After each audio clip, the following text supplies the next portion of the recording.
मेरे प्रियो, यीशु ने कहा उनसे मत डरो। डरने के विषय में आज हम बात करेंगे कि प्रभु किससे कहता है कि मत डरो। लिखा है किससे डरे और किससे ना डरे। तो जैसे हम मत्ती रचित सुसमाचार उसके 10 अध्याय के हम 28 पद को जब पढ़ते हैं तो लिखा हुआ है, जो शरीर को घात करते हैं पर आत्मा को घात नहीं कर सकते, उनसे मत डरना। उसी से डरो जो आत्मा और शरीर दोनों को नरक में नष्ट कर सकता है। हमें उससे डरना चाहिए जो शरीर और आत्मा दोनों को नष्ट कर सकता है। हमारे शरीर को कौन नष्ट कर सकता है, हमारे आत्मा को कौन नष्ट कर सकता है, इसके विषय में हम जाने। जब हम मन से सोचते हैं तो हमारे शरीर को, जो इस संसार के लोग हैं जो शरीर में है, वो नष्ट कर सकते हैं, लेकिन हमारे शरीर और आत्मा दोनों को परमेश्वर यीशु जो हमारे उद्धार करता है, जो हमें बनाने वाले हैं, वो दोनों को नाश कर सकते हैं, दोनों को नष्ट कर सकते हैं। इसके विषय में हम जानेंगे।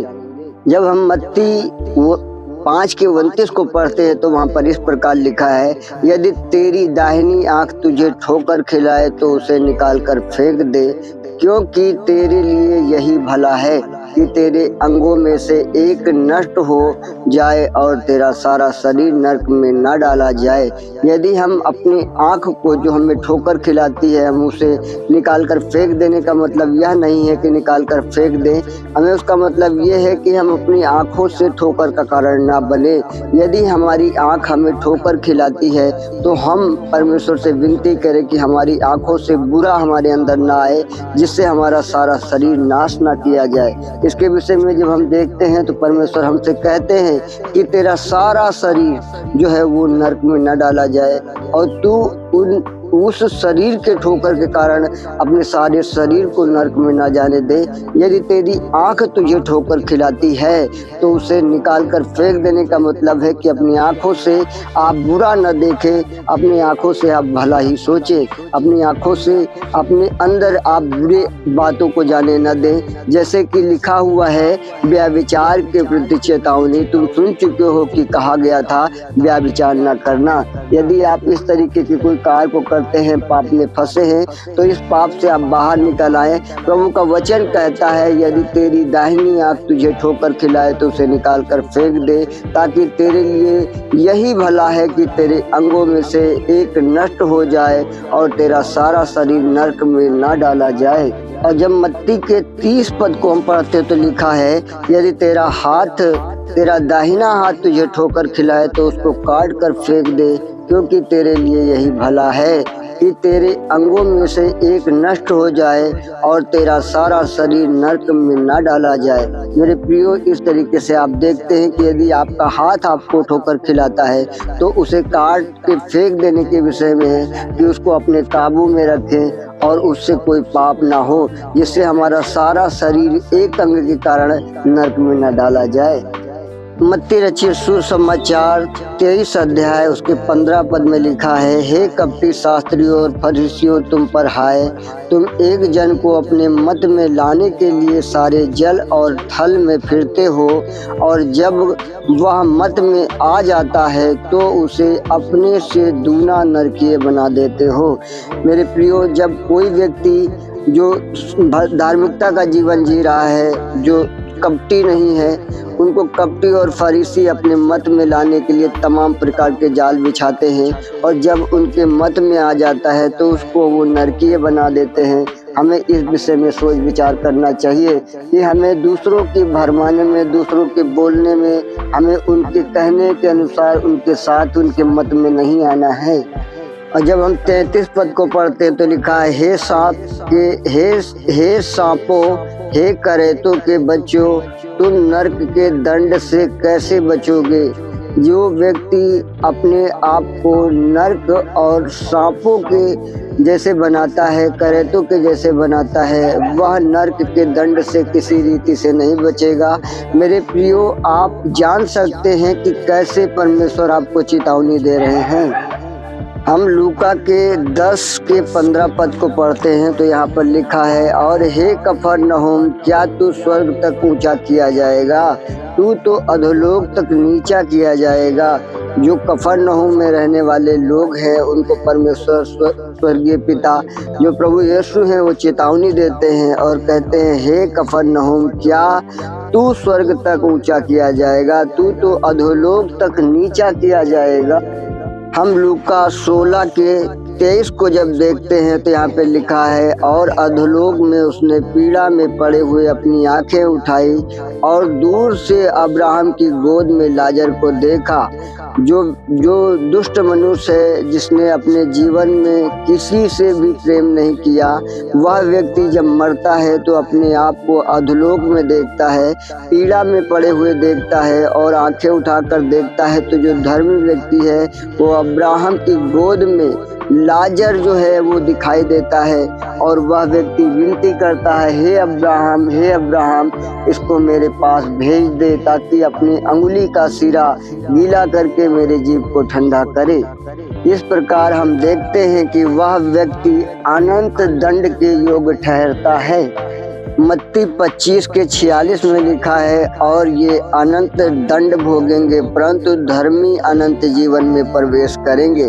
जो व्यक्ति परमेश्वर के जनों को, जो छोटे से छोटा है, उसकी अगर सेवा नहीं करते हैं, उसकी सुधि नहीं लेते हैं, उसको तुच्छ जानते हैं, परमेश्वर का वचन कहता है वे अनंत दंड भोगेंगे परंतु धर्मी अनंत जीवन में प्रवेश कर जाएंगे। उनके लिए बड़ा आनंद होगा। हम मत्ती रचित सुसमाचार 13:24 को देखेंगे। यीशु ने उन्हें एक और दृष्टांत दिया, स्वर्ग का राज उस मनुष्य के समान है जिसने अपने खेत में अच्छा बीज बोया।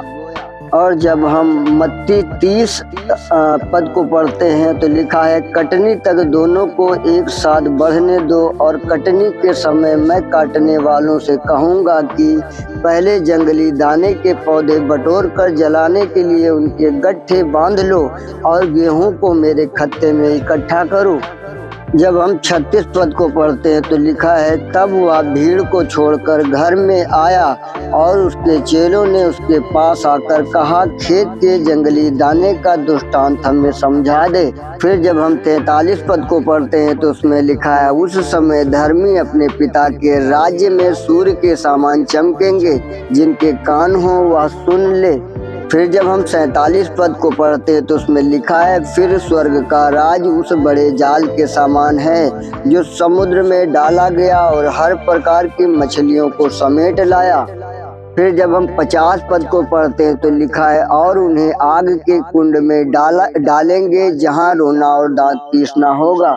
मेरे प्रियो, हम अपने जीवन से देख सकते हैं कि हम कैसे जी रहे हैं। हम अपने आप को परख कर देख सकते हैं कि हमारा जीवन कैसा है। फिर हम मत्ती रचित सुसमाचार 22 अध्याय उसके हम 1 को पढ़ते हैं तो लिखा है, यीशु फिर उनसे दृष्टांतों में कहने लगा। जब हम 14 को पढ़ते हैं तो लिखा है, क्योंकि बुलाए हुए तो बहुत हैं परंतु चुने हुए तो थोड़े हैं। मेरे प्रियो, जो बुलाए हुए लोग हैं, जो अपनी चंगाई के लिए आते हैं, अपने जीवन में आशीषों को पाने के लिए आते हैं, वे बहुत अधिक हैं, पर जो बुलाए हुए हैं, जो चुने हुए लोग हैं, वो बहुत थोड़े हैं। इस प्रकार से हम जान सकते हैं कि परमेश्वर हमारे जीवन में किस प्रकार से काम करते हैं, हम कैसे नरक की आग से बच सकते हैं। फिर हम मत्ती 25:14 को पढ़ते हैं, लिखा है, क्योंकि यह उस मनुष्य की सी दशा है जिसने परदेश जाते समय अपने दासों को बुलाकर अपनी संपत्ति को उनको सौंप दिया। मेरे प्रियो, जब हम 46 को पढ़ते हैं तो लिखा है, और ये अनंत दंड भोगेंगे परंतु धर्मी अनंत जीवन में प्रवेश करेंगे। मेरे प्रियो, हम देखते हैं कि यीशु ने कहा, यीशु ने इस स्थान को शैतान और उसके दूतों के लिए तैयार की गई आग कहा। मत्ती 25:41 को हम देखेंगे,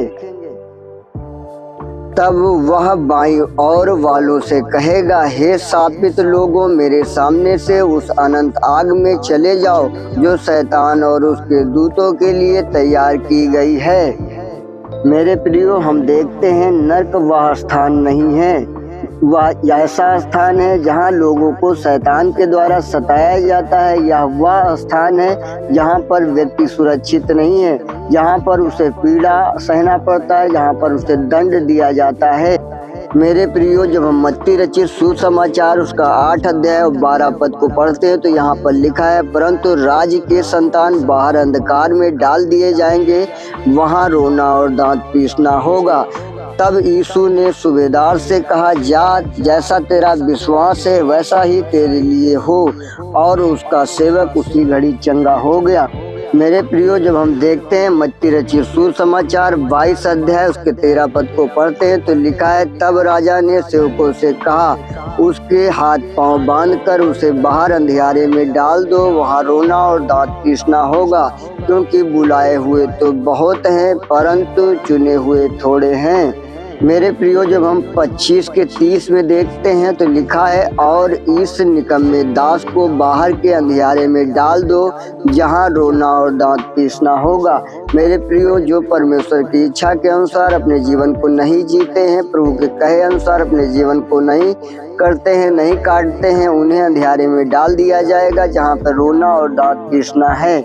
मेरे प्रियो, मत्ती रचित सुसमाचार 13 अध्याय उसके 42 पद को पढ़ते हैं तो यहाँ पर भी लिखा है, और उन्हें आग के कुंड में डालेंगे, जहाँ रोना और दांत पीसना होगा। उस समय धर्मी अपने पिता के राज्य में सूर्य के समान चमकेंगे, जिनके कान हो वह सुन। मेरे प्रिय, मत्ती 13:50 में भी लिखा है, और उन्हें आग के कुंड में डालेंगे, जहाँ रोना और दांत पीसना होगा। इस प्रकार हम देख सकते हैं कि परमेश्वर जो बुरा करेंगे उनको बुरा ही दंड देंगे, उन्हें नरक में डालकर उन्हें सजा देंगे, जहाँ रोना और दांत पीसना होगा। वहाँ पर कोई भी व्यक्ति बचेगा नहीं, वहाँ पर कोई भी व्यक्ति आनंद नहीं कर पाएगा, कोई भी व्यक्ति मुस्कान अपने चेहरे पर ला नहीं पाएगा। मेरे प्रियो, जब हम पढ़ते हैं 24 से 51 को मत्ती रचित सुसमाचार में तो वहाँ पर भी यही लिखा है, तब वह उसे भारी ताड़ना देगा और उसका भाग कपटियों के साथ ठहराएगा, वहाँ रोना और दांत पीसना होगा। इस तरीके से मेरे प्रियो हम जान सकते हैं कि जो इस संसार में हम शरीर के साथ कार्य करेंगे, आत्मा के साथ हम भुगतेंगे, तो हमें सचेत रहना है कि कहीं हमारे जीवन से कोई पाप ना हो। मेरे प्रियो, लूका रचित सुसमाचार जब 13:28 को पढ़ेंगे तो यहाँ पर लिखा हुआ है, वहाँ रोना और दांत पीसना होगा, जब तुम अब्राहम और इसहाक और याकूब और सब भविष्यद्वक्ताओं को परमेश्वर के राज्य में बैठे और अपने आप को बाहर निकाले हुए देखोगे। जब आप अपने आप को बाहर निकाले हुए देखेंगे तो आप लज्जित होंगे, आप घबराएंगे, आप रोएंगे, आप विनती करेंगे, आप क्षमा मांगेंगे, पर आपके पापों का कोई भी प्रायश्चित वहाँ पर स्वीकार नहीं किया जाएगा। इसलिए मेरे प्रियो, अभी देह में रहते हुए अपने वस्त्रों को धो लें और पश्चाताप करें, ताकि परमेश्वर आपके गुनाहों को क्षमा करे और अपने अनंत राज्य में वह प्रवेश कराए, जहाँ उसने आपके लिए घर को तैयार किया है, जहाँ पर आनंद ही आनंद है, वहाँ पर सारे आंसू पोंछ डाले गए हैं, वहाँ पर अनंत जीवन परमेश्वर आपको देता है। और मेरे प्रियो, जब हम देखते हैं कि परमेश्वर का वचन हमें क्या कहता है, वो कहता है, और टुकड़ों में काटा जाना नरक की भयावहता को दर्शाता है। जब वो टुकड़ों में काटेगा, हमें बार बार वही ताड़ना दी जाएगी, बार बार वही सजा दी जाएगी, तो हम उससे बहुत परेशान होंगे, बहुत घबराएंगे। तो मेरे प्रियो, आज वो समय है कि हम अपने वस्त्रों को धो लें और परमेश्वर जो हमारे लिए आज मुद्दई है, जो आज बिचवाई है, जो हमारे लिए प्रभु यीशु के दाहिने ओर बैठकर हमारे लिए विनती कर रहा है, तो आइए हम प्रार्थना करें, अपने वस्त्रों को उतार डालें, जो मैले कुचैले वस्त्र हैं उनको हम धो लें। आइए हम प्रार्थना करेंगे, परमेश्वर के नाम को ऊंचा उठाएंगे। धन्यवाद हो परमेश्वर यीशु, मेरे राजा, हम आपसे विनती करते हैं खुदावन, इस वचन के द्वारा परमेश्वर पिता आप हमें सिखाए हैं प्रभु जी। हम विनती करते हैं परमेश्वर पिता, हमारे शरीरों को जीवित करने में, पवित्र करने में पिता आप हमारी मदद करें प्रभु, आप हमारी सहायता करें परमेश्वर यीशु। हमारी वस्त्रों को धोने में प्रभु जी आप हमारी मदद करें पिता, हमारी गलतियों को प्रभु जी हमारे जीवन से निकाले प्रभु जी, हम अपने जीवन में पश्चाताप करने पाए पिता। जिनके जीवन में पश्चातापी हृदय नहीं है, प्रभु से प्रार्थना करें पिता, हमारे जीवन के कठोर हृदय को हमारे जीवन से दूर कर दीजिए प्रभु, हमें पश्चातापी हृदय दीजिए पिता, कठोर हृदय यीशु के सामर्थी नाम में मांस का हृदय पाए प्रभु जी, पश्चातापी आत्मा रिलीज होने पाए राजा। हम प्रार्थना करते हैं परमेश्वर, तेरा वचन वचन कहता है जो बालक के सामान टूट कर खुदावन आपके सम्मुख नहीं आएगा प्रभु, वो स्वर्ग के राज्य में कदापि प्रवेश करने नहीं पाएगा। मेरे पिता हम विनती करते हैं खुदावन अपने बेटे बेटियों को छुड़ाइए प्रभु जी। मेरे पिता इन्हें नर्क जाने से बचा लीजिए प्रभु जी। ये संसार की सारी शक्तियों के ऊपर परमेश्वर पिता, शरीर की सारी अभिलाषाओं के ऊपर प्रभु जी, शैतान की सारी ताकत के ऊपर परमेश्वर पिता विजय को पाए प्रभु जी। अपने जीवन को परमेश्वर पिता आपके सम्मुख अर्पण करने पाए राजा। हम प्रार्थना करते हैं पिता दया करे बेटे बेटियां आपके परमेश्वर पिता, आप इनके ऊपर दया करिए राजा। अपने राज्य अपनी महिमा के लिए तैयार करिए प्रभु जी, इन्हें अनंत जीवन के लिए तैयार किए परमेश्वर पिता। हम विनती करते हैं प्रभु जी अपने सामर्थ्य जुड़ा और घायल हाथ को बढ़ा दीजिए प्रभु जी।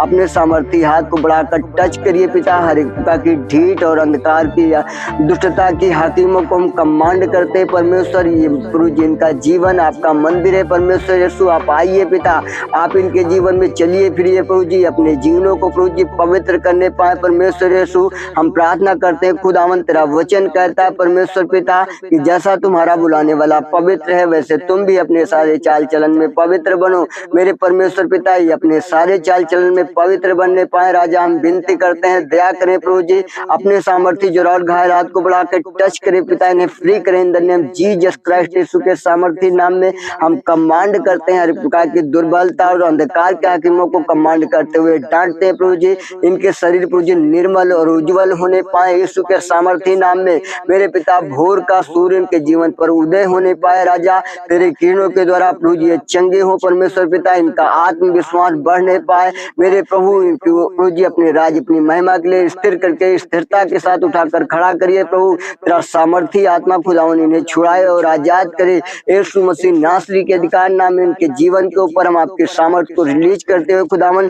चंगाई की प्रभु जी मेरे परमेश्वर पिता, तेरी सामर्थ्य की खुदावन प्रभु जी घोषणा करते हैं राजा।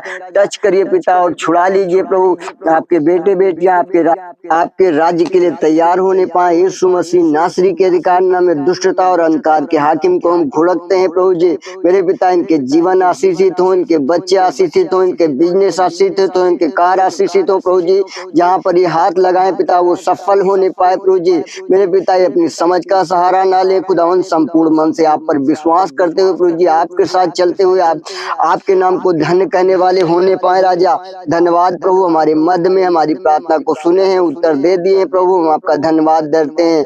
हमारे उद्धारकर्ता मुक्तिदाता खुदावन यीशु के सामर्थ्य नाम में धन्यवाद के साथ प्रार्थना को मांगते हैं। सुने और ग्रहण करें यीशु के नाम में, आमीन।